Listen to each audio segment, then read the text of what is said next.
ભગવાન જગત આખાને મને તમને બધાને સૂચના આપે છે કે તમે કામકાજ જરૂર કરો પણ રામકાજ ભૂલશો નહીં.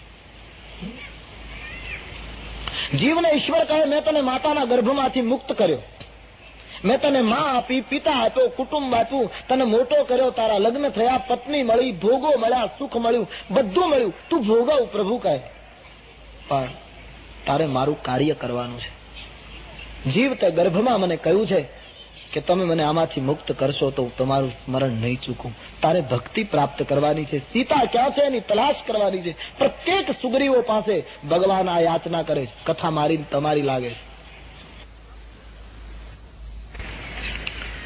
મેં તારું કાર્ય પૂરું કર્યું જીવ, હવે તું બધું ભોગવ. ઈશ્વર ભોગવવાની ના નથી પાડતા.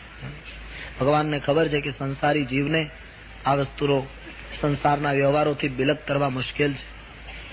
બાલ મંદિરમાં બાળક હોય ને ત્યારે એને મોટી ચોપડી ન અપાય કે વાંચ, એને ચોકલેટ ને પીપરમેન્ટ જ અપાય કે ખા. બાલ મંદિરમાંથી પ્રાથમિક શાળામાં જેમ જેમ આગળ વધે એમ પછી ચોકલેટ ઓછી કરતી જવાય, અક્ષર જ્ઞાન આપતું જવાય. એમ જેમ જેમ બાળક અને પછી કોલેજમાં જાય ત્યારે એના હાથમાં કઠિનમાં કઠિન પુસ્તકો હોય. એમ સાધનાના પથમાં પણ પ્રભુ કહે વિષય જીવ હોય ત્યારે એને વિષય ભોગની થોડીક પરમાત્મા ચોકલેટ આપે. ભોગવ, એની ના નથી. પણ જેમ જેમ તું આગળ વધે ના પછી તું મારું કાર્ય ચૂકીશ નહીં. કામકાજની સાથે રામકાજ એનો આ આદેશ છે.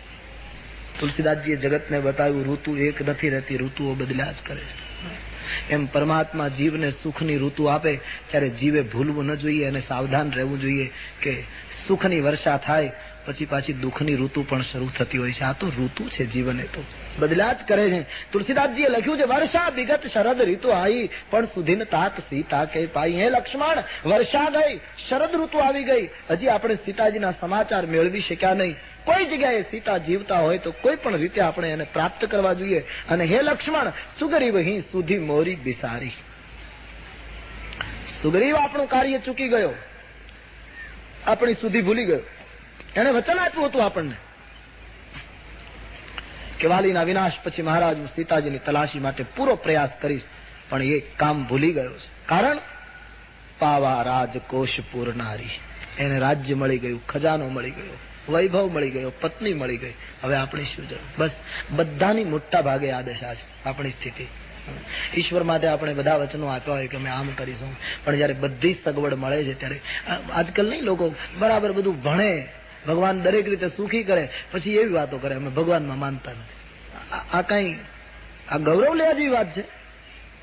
તમે ભણો, તમને પદ મળે, તમને પ્રતિષ્ઠા મળે, તમને સમાજમાં ગૌરવ મળે, અને પછી તમે એમ કહો અમે ઈશ્વરમાં માનતા નથી. એ કઈ ગૌરવ લેવા જેવી વાત? સાધુઓની દ્રષ્ટિમાં તો એ દયા ખાવા જેવી વાત છે. એક કંગાલ નિવેદન છે. એ કોઈ ગૌરવ? ગૌરવ તો એ છે તમે ઘોષણા કરો સંસ્કૃતિની, તમે ગીતાને હાથમાં ઉઠાવો, તમે રામાયણને હાથમાં ઉઠાવો, એ ગૌરવ લેવા જેવી વાત. પણ જયારે બધી સુલભતા થાય છે ત્યારે જીવ પ્રભુને ભૂલે છે. અને જયારે જીવ પ્રભુ કાર્ય ચૂકે છે ત્યારે પરમાત્મા એ જીવને સુધારવા માટે ભૂલેલો માર્ગ જીવને પાછો પુનઃ સાચે માર્ગે લાવવા માટે પ્રભુ થોડીક વિપત્તિ મોકલે છે. જયારે જયારે આપણે ઈશ્વરનું કામ ચૂકીએ છીએ